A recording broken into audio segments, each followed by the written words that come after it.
Hello friends, welcome to Investwise. मैं हूं कमल और आज का मार्केट बहुत ही ज़बरदस्त था। पहले 5 मिनट में अगर किसी ने मार्केट देखा हो तो एकदम से स्लाइड कर गया था और ऐसा लग रहा था कि वो जो फ्राइडे वाली हालत है वो आज भी होने वाली है। लेकिन उसके बाद बहुत ज़बरदस्त, बहुत ही शार्प रिकवरी हुई और काफ़ी दिन मार्केट ऊपर रही। अच्छा खासा 100 सवा 100 पॉइंट ऊपर गई।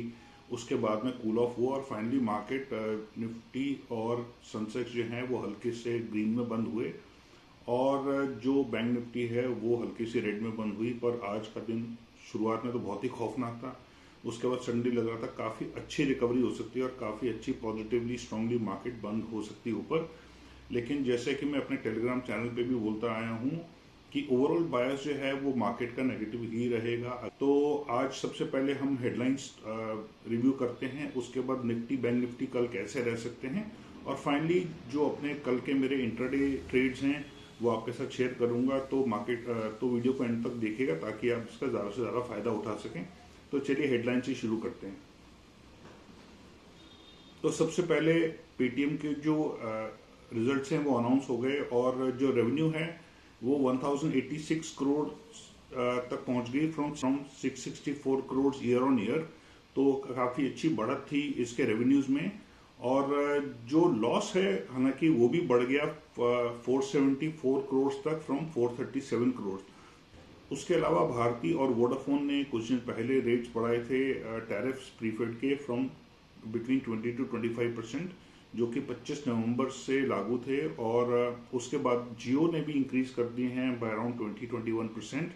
तो जियो की जो हाइक है वो एप्लीकेबल होगी 1 दिसंबर से, जिसकी वजह से आज रिलायंस भी बढ़ा हुआ था।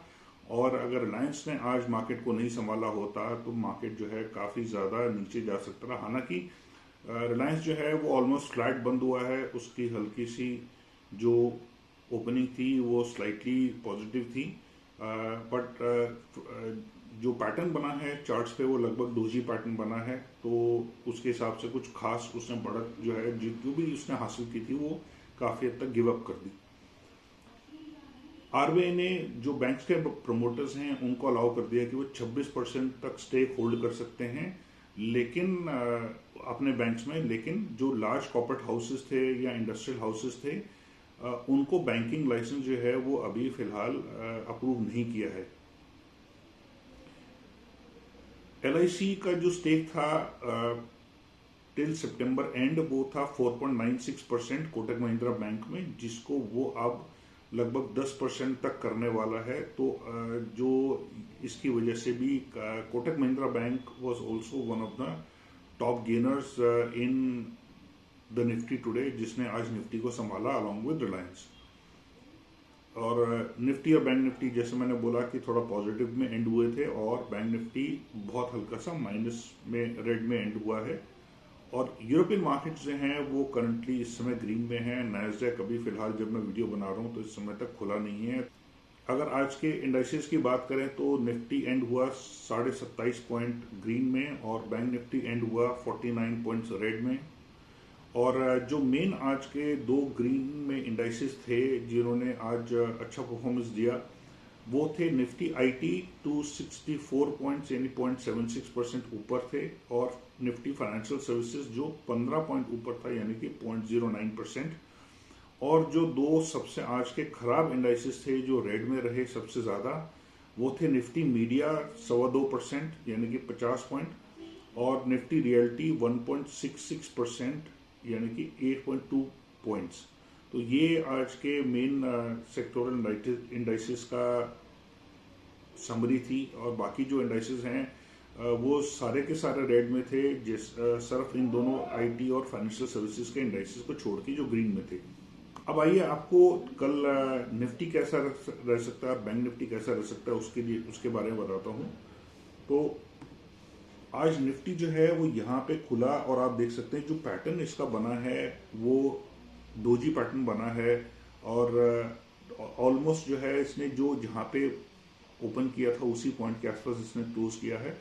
और ये हल्का सा आज ऊपर खुला था मार्जिनली, जबकि जो एसजीएक्स निफ्टी है वो काफ़ी अच्छी बढ़त दिखा रहा था। सुबह 100 पॉइंट के करीब की बढ़त दिखा रहा था, लेकिन जो खुला है एक्चुअली वो काफ़ी कल के क्लोजिंग के फ्राइडे के क्लोजिंग के आसपास खुला और सडनली बहुत ज़बरदस्त इसने स्लाइड दिखाया, नीचे तक गया, इस लेवल तक, यहाँ से इसने रिकवरी करी और फिर ग्रीन में गया 100-125 पॉइंट के आसपास में, और उसके बाद अपनी जो बढ़त है वो काफ़ी इसने गिव अप कर दी। अब अगर हम बात करें कि कल कैसा रह सकता है, तो अब देखिए कल अगर हम इसकी मूवमेंट की बात करें तो देखिए धीरे धीरे ये नीचे का ही लाइन बना रहा है, हल्का सा ऊपर गया था, फिर नीचे आया, फिर ऊपर गया, लेकिन उसके बाद में कंटिन्यूसली नीचे आता जा रहा है। और यहाँ पे भी देखिए आज ये पहले नीचे गया, फिर इसने रिकवरी करी, ये आवरली चार्ट्स हम देख रहे हैं, आप देख सकते हैं यहाँ पे, और उसके बाद में ये यहाँ पे ग्रीन कैंडल बना के ये धीरे धीरे करके स्लाइड होके नीचे ही आ रहा है। तो ऐसी पॉसिबिलिटी काफ़ी ज़्यादा स्ट्रांग है कि कल भी देखिए लास्ट का जो 1 घंटा और उसके बाद में 15 मिनट की जो कैंडल है 3:15 से लेकर 3:30 की ये छोटी वाली, तो ये दोनों ही रेड में हैं कैंडल्स, तो इससे ऐसा लगता है कि इसमें अभी वीकनेस काफ़ी ज़्यादा बाकी है। और अगर हम बात करें इसके मूवमेंट की, तो ये देखिए ये यहाँ पे इसका सपोर्ट लेवल ऐसा लग रहा है कि ये 16,600 के आसपास में सपोर्ट पॉसिबली है, इसको फिलहाल मिल सकता है, और ये जहाँ जब जाएगा तो पता लगेगा। और अगर यहाँ सपोर्ट नहीं मिलता है तो उसके बाद 16,400 और फिर फाइनली 16,200 के आसपास में हम उम्मीद कर सकते हैं कि शायद इसको सपोर्ट मिले। देखिए यहाँ पे एक पहले ये लाइन है, उसके बाद यहाँ पे एक सपोर्ट की पॉसिबिलिटी है हल्की सी, लेकिन जो मेन तो यहाँ पे सपोर्ट मिला है उसकी लाइन बनती है 16,200 पे, तो यहाँ पॉसिबिलिटी आके इसको सपोर्ट मिल सकता है, तब तक हम हो सकता है वीकनेस देखें। और देखिए यहाँ पे भी धीरे धीरे ये नीचे आता जा रहा है, और हालांकि ग्रीन कैंडल्स हो सकता है बीच में आती भी रहें डेली बेसिस पे, लेकिन ओवरऑल जो है वीकली बेसिस अगर हम बात करें तो मोस्ट प्रॉब्ली मुझे ऐसा लगता है कि नीचे आएगा। और जैसे कि हमने बात करी यहाँ पे भी देखिए ये इस लाइन को जब तक ये क्रॉस नहीं करता है 17,200 के ऊपर जब तक ये क्लोजिंग नहीं देता, बिकॉज यहाँ पे भी देखिए 17,200 से ऊपर इसने क्लोजिंग नहीं दी थी, तो जब तक इस लाइन के ऊपर क्लोजिंग नहीं देता है इसमें स्ट्रेंथ हमें फिलहाल शायद देखने को नहीं मिलेगी। और ज़्यादा वीकनेस कंफर्म हो जाएगी जब ये 17,000 के नीचे क्लोज करेगा, बिकॉज इन सारे कैंडल्स में इसने 17,000 से नीचे फिलहाल क्लोजिंग नहीं दी है, जबकि ये जो शेडो बना है ये 17 से नीचे बना है, तो ये काफ़ी स्ट्रांग पॉसिबिलिटी दिखाता है कि जो शेडो बना है वहाँ तक ये एक्चुअली जाए और अपनी जो लॉसेज हैं उनको एक्सटेंड करे, लेकिन उसके लिए इसको 17,000 से नीचे पहले क्लोजिंग देनी पड़ेगी, जो इसने अभी तक डिफेंड किया हुआ है। और ऊपर की तरफ जो इसका इमीडिएट रेजिस्टेंस है वो 17,200 के ऊपर है। तो ये जो बैंड है इस समय 17,000 और 17,200, ये देखना होगा हमें कि ये किस बैंड से पहले ऊपर या नीचे क्लोजिंग देता है, उसके बाद ही इसका आगे का ट्रेंड डिसाइड होगा। अब हम बात करें अगर बैंक निफ्टी की, तो बैंक निफ्टी भी देखिए हल्का सा ऊपर खुला था आज, उसके बाद में नीचे गया काफ़ी ज़्यादा, इस 200 डे मूविंग एवरेज के आसपास में इसको सपोर्ट मिला है, वहाँ से इसने बाउंस बैक किया। लेकिन इंपॉर्टेंट बात यह है कि जिस तरह निफ्टी ने एक डोजी पैटर्न बनाया है, इसने आज एक रेड कैंडल बनाई है जो कि अच्छा नहीं है। और आप देखिए निफ्टी की अगर हम बात करें तो यहाँ पे रेगुलरली आपको काफ़ी ज़्यादा ग्रीन कैंडल्स देखने को मिलेंगी, लेकिन अगर हम बैंक निफ्टी की बात करें तो इसमें जो ग्रीन कैंडल्स हैं वो कंपैरेटिवली निफ्टी के मुकाबले काफ़ी कम हैं, जिसमें हमें ये पता लगता है कि बैंक निफ्टी जो है उसमें वीकनेस निफ्टी के कंपैरेटिवली काफ़ी ज़्यादा है। इसका मतलब फाइनेंशियल जो हैं वो उतना अच्छा परफॉर्म नहीं करेंगे। अच्छी बात यह है कि इसने यहाँ का जो गैप था ये क्लोज करके इसने रिट्रेस किया है लेकिन निफ्टी जिस तरह से रिकवर कर गया काफ़ी हद तक और हल्का सा ग्रीन में इसने क्लोजिंग दी, बैंक निफ्टी वो नहीं कर पाया। हालांकि जो इसकी नेगेटिव क्लोजिंग है बहुत ज़्यादा नहीं थी, लेकिन फिर भी इसने उतनी पॉजिटिविटी नहीं दिखाई जितनी निफ्टी ने दिखाई है। और अगर हम बात करें बैंक निफ्टी की भी, तो देखिए ये भी स्लाइड करके धीरे धीरे नीचे आता जा रहा है। हल्के से इसमें ग्रीन कैंडल्स हैं जो, लेकिन उतना ज़्यादा पॉजिटिविटी है नहीं। ओवरऑल जो है इसका ट्रेंड भी नीचे की तरफ ही है। और यहाँ पे अगर हम बात करें तो इसको ऊपर चढ़ने के लिए 36,400 से ऊपर क्लोजिंग देनी पड़ेगी, जो कि इसने पिछले कुछ आवरली कैंडल्स में नहीं दी है। हमने यहाँ पे भी आवरली कैंडल्स खोले हुए हैं। और नीचे की तरफ अगर हम बात करें तो ये 2-3 बार ये 35,800 का लेवल नीचे टेस्ट कर चुका है, हालांकि वहाँ से रिट्रेसमेंट आई, लेकिन अब अगर ये 35,800 से नीचे क्लोजिंग देता है तो इसमें वीकनेस हम और एक्सपेक्ट कर सकते हैं और नीचे जाए। और अगर हम बात करें तो मोस्ट प्रॉब्ली ऐसा लगता है कि यहाँ इसको सपोर्ट मिल सकता है, ये है लेवल 34,400 की, तो ये पॉसिबिलिटी है कि यहाँ टेस्ट करे। उसके बाद में देखना होगा कि यहाँ से ये इस सपोर्ट को ये मेंटेन करता है कि यहाँ से और नीचे जाता है। और ऊपर की तरफ अगर हम देखें तो ये पहले तो इसको 37,200 की जो गैप्स हैं इसको क्लोज करना पड़ेगा। उसके बाद देखना पड़ेगा कि इसमें और आगे जाने की इसमें स्ट्रेंथ है कि नहीं है। तो ये लेवल जो हैं 37,200 या 37,600 ऊपर की साइड में, और नीचे की साइड में 34,800 और 35,200 के जो दो लेवल्स हैं ये काफ़ी क्रिटिकल होंगे at least in the short term. और उसके बाद देखना होगा कि इसको कहाँ पे स्ट्रेंथ मिलती है या कहाँ पे रेजिस्टेंस मिलता है, तो उसके बाद से इसके आगे का कोर्स डिसाइड होगा।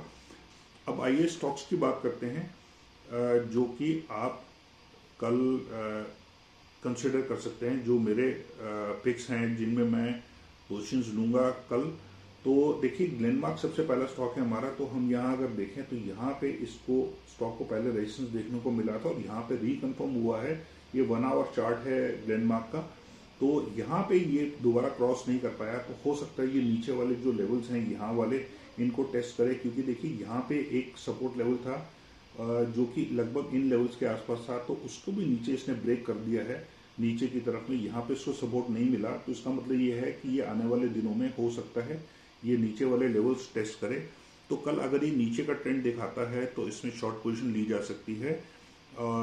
और ये लगभग 512 के आसपास क्लोज हुआ है, तो 510 के आसपास आप देख सकते हैं शॉर्ट पोजीशन लेने की। और अगर इसके स्टॉप लॉस की बात करें तो मेरे ख्याल 520 से ऊपर अगर क्लोजिंग देता है तो 520 तक के आसपास का आप स्टॉप लॉस कंसिडर कर सकते हैं। या अगर आपके स्टॉप लॉस की कम है तो 516 तक का स्टॉप लॉस आप कंसिडर कर सकते हैं। और उम्मीद है कि आने वाले दिनों में हो सकता है ये नीचे 460 के आसपास के या शायद उससे भी ज़्यादा नीचे के लेवल देखें, अनलेस इसको इस लेवल के आसपास में 484 के आसपास में इसको सपोर्ट मिलता है कि नहीं वो देखना पड़ेगा। क्योंकि यहाँ पे हल्का सा यहाँ पे थोड़ा सा इसमें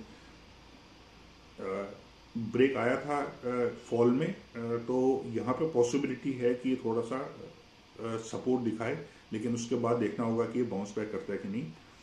नेक्स्ट जो हमारा स्टॉक है वो है HCL टेक्नोलॉजीज। तो आप देखिए यहाँ पे ऑलमोस्ट एक सपोर्ट जोन लग रहा है 1105-1100 के आसपास में, तो ये पॉसिबिलिटी है। लेकिन ऊपर ये अच्छी स्ट्रेंथ दिखा के सबसे इम्पोर्टेंट बात ये है कि ये जो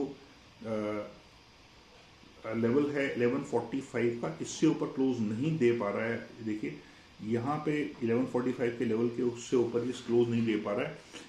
तो और नीचे का जो लेवल है ये फिलहाल इमीडिएट जो इसका सपोर्ट जोन लग रहा है फिलहाल वो 1130 का लग रहा है। तो इसके ये क्रूशियल लेवल्स होंगे 1145 और 1130 के।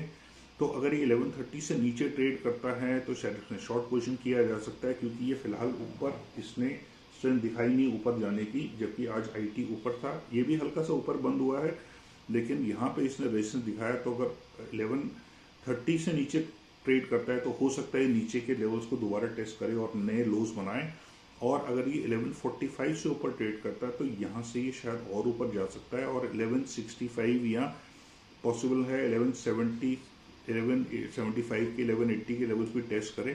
तो यहाँ देखना होगा कि ये पहले दोनों में से कौन सी रेंज को क्रॉस करता है। 11 कल अगर थोड़ा सा ऊपर खुलता है तो बहुत ही स्ट्रिक्ट स्टॉप लॉस के साथ में आप इसकी बाइंग पोजीशन ले सकते हैं, क्योंकि आज इसने अच्छी बढ़त दिखाई है और IT सेक्टर ने आज अच्छा परफॉर्म किया। तो पॉसिबल है कि IT सेक्टर थोड़ा सा और भी ऊपर जाए, लेकिन बहुत ही स्ट्रिक्ट स्टॉप लॉस रखना होगा अगर आप बाइंग पोजीशन रखते हैं। सिमिलरली अगर ये नीचे भी जाता है तो इसमें भी बहुत स्ट्रिक्ट स्टॉप लॉस के साथ में आपको शॉर्ट पोजीशन ले सकते हैं। तो जो स्टॉप लॉस है वो आधा 1% से ऊपर मत रखिएगा अगर आप इसमें पोजीशन लेने की सोचते हैं तो।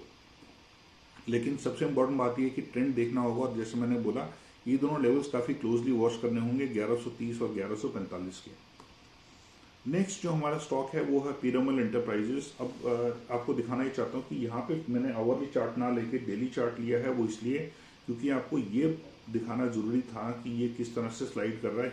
यहाँ पे इसने एक अच्छा 2-3 दिन जो है एक अच्छी रिकवरी दिखाई, लेकिन उसके बाद में सडनली पिछले 2 दिनों में काफ़ी शार्प फॉल आई है। और आज जबकि निफ्टी ज़्यादा नहीं गिरी उसके बावजूद इसमें काफ़ी ज़्यादा वीकनेस थी। आप देख सकते हैं काफ़ी स्ट्रॉन्ग कैंडल बनी, और सबसे इम्पोर्टेंट बात यह है कि गैप डाउन खुला आज और बहुत ही हल्का सा अपर शेडो बना के नीचे बंद हुआ है, और नीचे भी आप देख सकते हैं जो शेडो है वो काफ़ी कम बना है। दैट मीन्स वीकनेस जो थी वो काफ़ी ज़्यादा थी, और एंड में भी ये ज़्यादा रिकवरी कर नहीं पाया और अपने लोज के काफ़ी क्लोज बंद हुआ है। और वॉल्यूम्स भी आप देख सकते हैं दोनों दिन बराबर थे। अब सबसे इम्पोर्टेंट बात इसमें यह थी कि अगर आवरली चार्ट इसका देखें हम, तो इसमें बीच बीच में हर ऑल्टरनेट एक रेड कैंडल बना है, फिर ग्रीन बना है, फिर रेड बना है, फिर ग्रीन बना है। तो जो इसके लास्ट जो कैंडल बना है वो हल्का सा ग्रीन बना है, तो इसकी स्टार्टिंग हमें देखनी होगी। पहले कुछ देर में आपको थोड़ा वेट करना पड़ेगा। अगर आप इसमें पोजीशन लेने की सोचते हैं तो थोड़ा सा वेट करना पड़ेगा। इसका पहले ट्रेंड कंफर्म हो जाने दीजिएगा, उसके बाद ही पोजीशन लें। क्योंकि देखिए इतने वॉल्यूम्स में इसने इतना बनाया था, और अब उसके बाद सिमिलर वॉल्यूम्स में इसने काफ़ी कम बनाया है। तो यहाँ पे ऐसा पॉसिबिलिटी है कि इसमें थोड़ा स्ट्रेंथ भी हमें देखने को मिले। तो ये 100% गारंटी नहीं है कि ये रेड कैंडल ही बनाएगा। मे बी कल हो सकता है थोड़ा सा इसको रिस्पाइट मिले, अगर ये शायद सेम लेवल्स के आसपास में ओपन करता है, या हल्का सा गैप अप ओपन करता है, या नीचे भी ओपन करके ऊपर जाता है। तो कल का देखिएगा कि इसमें ग्रीन कैंडल बनने के क्या चांसेस हैं। अगर कंफर्म हो जाए रेड कैंडल तो ही आप पोजीशन लीजिएगा, और अगर ग्रीन हो जाए तो भी बहुत स्ट्रिक्ट स्टॉप लॉस के साथ में आप करिएगा। क्योंकि देखिए वीकनेस साफ देखने में नज़र आ रही है, और यहाँ पे ऐसा देख के लगता है कि ये जो लेवल्स हैं, यानी कि लगभग 2350 के आसपास की ये टेस्ट कर सकता है अगले कुछ दिनों में। तो उम्मीद ये है कि ये शायद 2300 तक भी जाए, या 2350 तक तो डेफिनेटली जाने की इसकी उम्मीद है। और अगर हम नेक्स्ट बात करें तो जी एंटरटेनमेंट एंटरप्राइजेस की बात कर सकते हैं। तो यहाँ पे आप देखिए काफ़ी अच्छी इसने पहले यहाँ पे कंसोलिडेशन किया, फिर ऊपर गया, लेकिन उसके बाद इसने एक नया लो बनाया, और वहाँ से एक नया इसने हाई बनाया। तो ये काफ़ी वॉलिटिलिटी दिखा रहा है शॉर्ट टर्म में। लेकिन ओवरऑल हम जैसे जानते हैं कि पिछले कुछ दिनों में इसमें स्ट्रेंथ आई, काफ़ी अच्छा इसने रिकवरी करी है, काफ़ी नीचे से ऊपर आया है। लेकिन आप ये देखें कि काफ़ी ऊपर जाने के बाद में अब ये धीरे धीरे नीचे आना शुरू हो चुका है। और आज भी जो इसने कैंडल बनाई है मेनली उसमें वीकनेस ज़्यादा देखने को मिली है। ग्रीन कैंडल सिर्फ एक ही थी, उसके बाद कंटिन्यूटी दिखा नहीं पाया, उसने एक नया लो बनाया। और सबसे इम्पोर्टेंट बात यह है कि काफ़ी दिनों के बाद इसने इसके नीचे क्लोज किया है। देखिए ये जो लेवल है 330 का, आज इसने उससे नीचे क्लोजिंग दी है। तो पॉसिबिलिटी है कि ये और नीचे जाए, और नीचे के लेवल्स टेस्ट करे, और शायद ये गैप क्लोज करने की कोशिश करेगा। और उसके बाद देखना होगा कि गैप के बाद में इसको सपोर्ट मिलता है कि नहीं, या फिर ये दोबारा नीचे के लेवल्स टेस्ट करता है। तो ये इंटरेस्टिंग होगा देखना। लेकिन ये जो लेवल है 327.50, जब तक ये क्रॉस नहीं करता है तो इसमें वीकनेस जो है हो सकता है बहुत ज़्यादा नहीं आए। अगर ये 327.50 के नीचे क्लोजिंग देता है आवरली बेसिस पे, तो इसमें शायद थोड़ी सी और वीकनेस हमें देखने को मिलेगी। और उसके बाद ये जा सकता है 312.50 तक, और उसके बाद देखना होगा कि ये वहाँ से क्या आगे की मूवमेंट दिखाता है, ऊपर की या नीचे की। तो ये लेवल जो हैं थोड़े ज़्यादा क्रूशियल होंगे, तो खास करके 327.50 से नीचे, और उसके बाद में देखना होगा। और अगर ऊपर जाता है तो भी बड़ा कॉशियस रहना होगा। तो ये आप 327.50 330 का आप एक स्लैब मान सकते हैं, इसके ऊपर और इसके नीचे का, तो ये स्टॉप लॉस आप रख सकते हैं। तो ये थे हमारे स्टॉक्स। आई होप आपको वीडियो पसंद आई होगी, और अगर पसंद आई है और अगर आप सब्सक्राइबर नहीं है तो इसको सब्सक्राइब कीजिए, और अगर पसंद आई है तो इसको लाइक और शेयर भी कीजिएगा। And thank you so much for watching, and take care and God bless.